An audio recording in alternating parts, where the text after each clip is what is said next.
My mother-in-law brought a fake lawyer to steal our house, but she didn't know I was a real lawyer and had a plan of my own.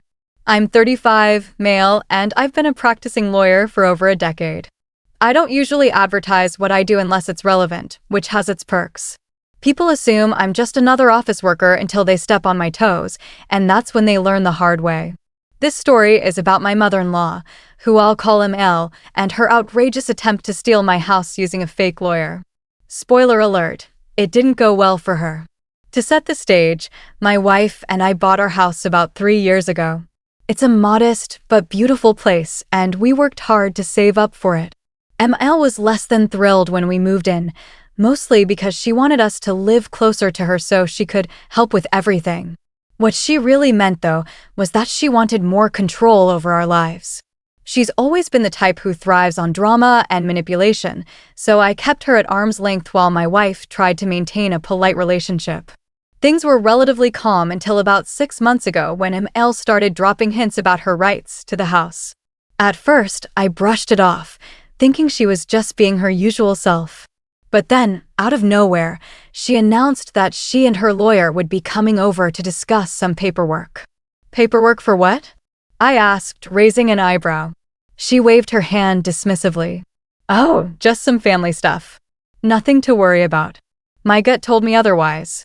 I decided to play along, knowing I'd need to be ready for whatever scheme she was cooking up. The day ML and her so-called lawyer showed up, I knew I was in for a show. The lawyer was a man in his 50s, wearing an ill-fitting suit and carrying a briefcase that looked older than I was. He introduced himself as Mr. K, but something about him screamed fraud. His handshake was limp, his demeanor unprofessional, and he avoided eye contact when I questioned him about his practice. They sat down at our dining table, and ML wasted no time getting to the point. We've decided it's best if we transfer the house into my name, she said with a smug smile. I blinked. I'm sorry, what? It's for the family, she continued, as if I'd asked for clarification. This way, the property stays secure, and you won't have to worry about managing it. Mr. K here has prepared all the documents. You just need to sign. I stared at her, trying to process the audacity of what she'd just said. Why would I transfer my house into your name? That makes no sense. ML's smile faltered. Because it's the right thing to do. You're young, you can always buy another house later. This one should be under my control, so I can make sure it stays in the family. I glanced at Mr. K, who looked like he wanted to be anywhere else. And you're okay with this? I asked him. As a lawyer, you think this is a legitimate request? He cleared his throat. Well, families often make arrangements like this for estate planning purposes. I leaned back in my chair, crossing my arms. Really? What kind of law do you practice, Mr. K? General law, he stammered. Interesting, I said, my tone icy. Because I've never heard of a legitimate estate planning attorney suggesting a homeowner give away their house without any legal safeguards. What firm do you work for? His face turned pale. I'm an independent consultant. Right, I said, letting the sarcasm drip. Well, Mr. K, as a licensed attorney myself, I'd love to review these so-called documents you've prepared. ML's jaw dropped. You're a lawyer? I gave her a sharp smile. Surprise. The room went silent as ML and her lawyer exchanged nervous glances. Clearly, neither of them had anticipated this turn of events. I leaned forward, staring directly at Mr. K. Well, I asked. Let's see the paperwork. Surely you brought something legitimate for such a significant property transfer. Mr. K hesitated before reluctantly opening his briefcase.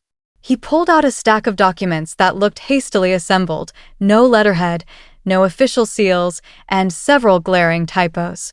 I skimmed through the first page, my irritation turning into amusement. This wasn't just bad, it was laughably bad. For starters, I said, holding up one of the papers, this document refers to my wife and me as the tenants. That's interesting, since we own this house outright.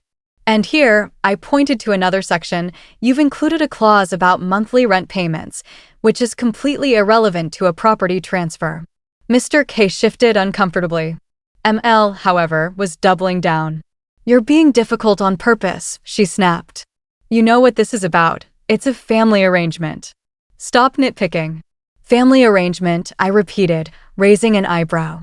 ML, this isn't some casual handshake deal. You're trying to con me into handing over my house. These documents wouldn't hold up in a middle school debate, let alone a court of law. Her face turned red with anger. You're overreacting. It's just a precaution to protect the family's assets. You'll still live here. It's not like I'm kicking you out. I let out a humorless laugh. Oh, I see. You want me to sign over legal ownership, but you'll let me live here. How generous of you. It was time to go on the offensive. I stood up and walked over to the kitchen counter, where I'd placed my own briefcase earlier. I'd anticipated some kind of scheme from ML, so I'd prepared a little surprise of my own. From the briefcase, I pulled out my laptop and a folder of legal documents. You know, I began, turning back to the table. It's funny you brought this up. I've actually been reviewing our property records recently. ML froze. Why would you do that? Because I had a feeling you'd try something like this, I said bluntly. And guess what I found? A series of unauthorized inquiries into our property title done in your name. Her eyes widened. That's ridiculous. I didn't. I held up a hand to silence her. Save it. The inquiries are traceable, and they show your IP address.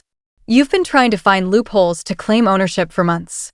Mr. K looked like he wanted to melt into his chair, but ML wasn't giving up. So, what if I looked into it? That doesn't mean anything. Oh, it means plenty, I shot back. It establishes intent.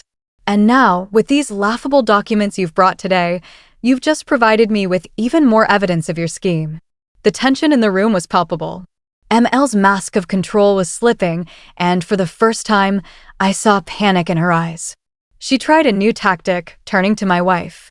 Don't you care about your family? She pleaded. This is for all of us. Your husband is being unreasonable. My wife, who had been silent until now, finally spoke up. Mom, stop, she said firmly. This is insane. You don't get to manipulate us like this. You need to leave. Emil's face hardened.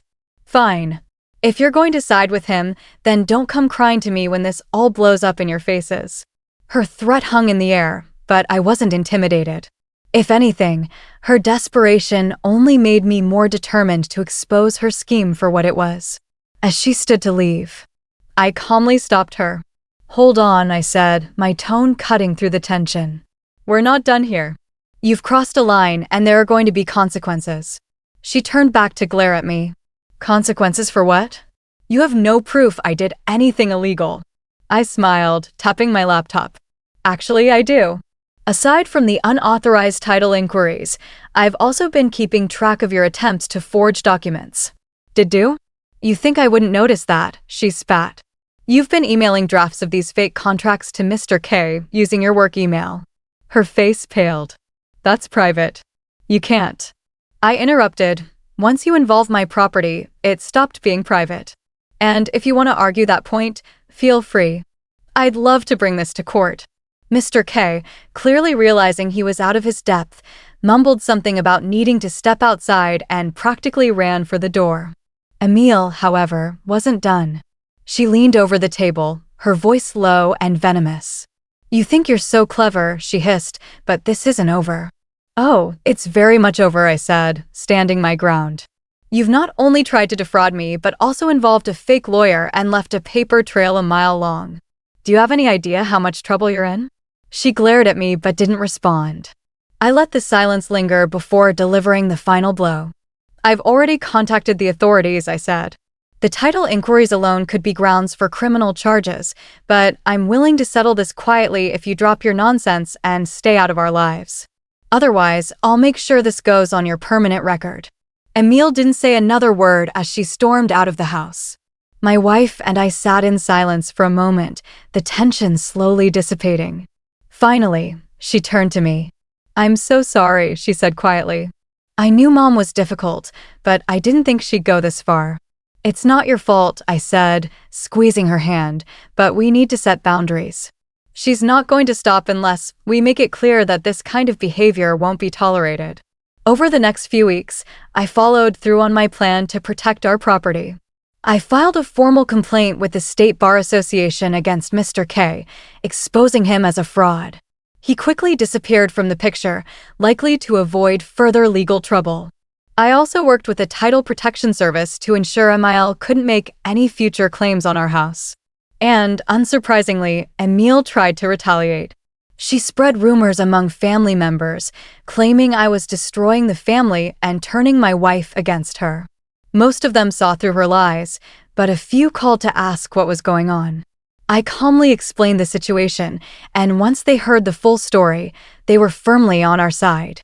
The most satisfying moment came a month later when I received a letter from Emil's workplace. She'd been terminated for misusing company resources, specifically the work email she'd used to orchestrate her scheme.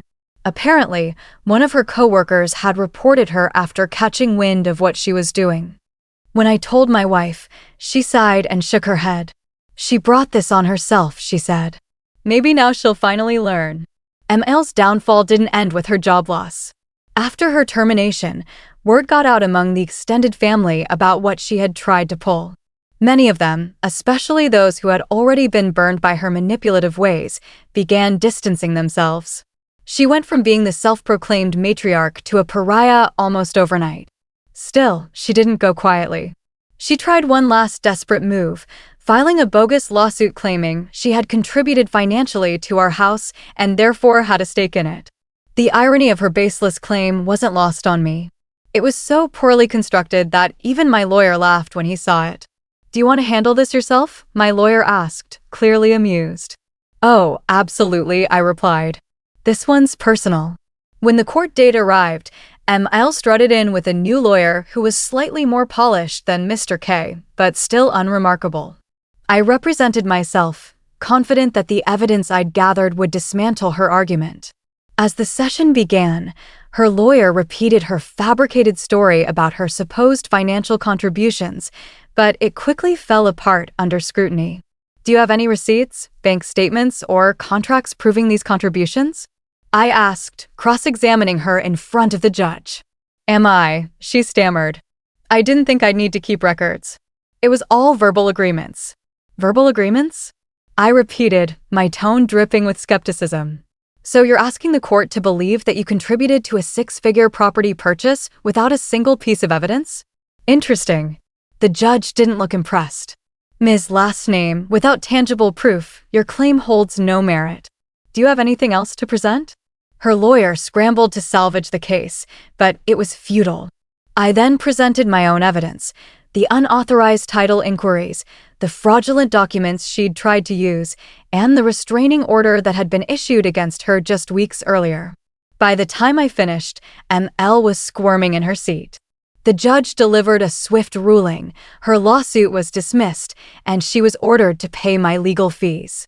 As we left the courtroom, she shot me a glare that could have melted steel, but I just smiled.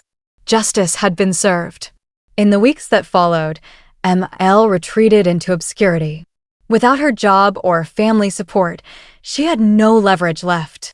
My wife and I focused on rebuilding our lives without her interference, setting firm boundaries to ensure she couldn't weasel her way back in.